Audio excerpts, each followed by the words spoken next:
Alors voilà, aujourd'hui je voudrais vous montrer comment on renomme un fichier de manière à ce qu'il puisse, disons, se mettre en ordre par rapport à d'autres fichiers. Alors, vous voyez, par exemple ici j'ai quelques fichiers, donc ils commencent tous par C, sauf le dernier, hein, qui commence par X.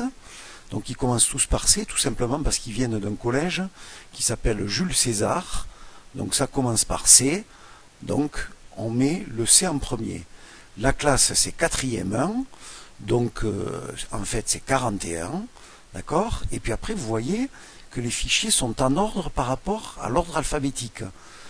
La première lettre, A basse, c'est un A, puis un B, puis un L, puis un R et un W. D'accord. Par contre le dernier fichier, lui, il n'est pas dans l'ordre. D'accord. Après viennent les prénoms, puis les types de sujets, les types de production, d'accord, et les titres.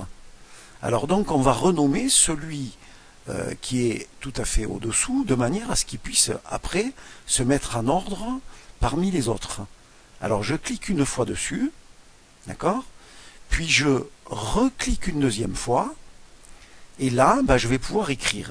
Donc C, comme César, 41, c'est la classe, je mets pas quatrième 1, d'accord, je fais pas comme ça, je mets 41, puis un espace, puis je mets le nom de l'élève en majuscule,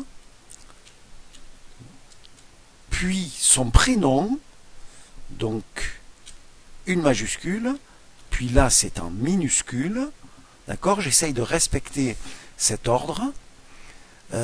Puis la production, c'est une recherche, donc c'est R1, recherche numéro 1, et l'artiste, je mets juste à la suite, Picasso, et le titre de l'œuvre, c'est Le vieil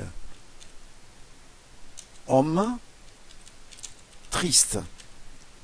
Voilà, je fais entrer, et j'ai donc renommé le fichier, et vous voyez qu'il vient se mettre dans l'ordre. Hein, donc maintenant j'ai le A ici, le B, le D, le L, le R et le W. D'accord? Si vous écrivez comme ça, eh bien moi ça me fait gagner beaucoup de temps. Et vous, vous allez voir aussi, pour tous vos fichiers, si vous adoptez un ordre, eh bien vous les retrouverez beaucoup plus facilement. Voilà ce que je voulais vous montrer. Donc je vous remercie.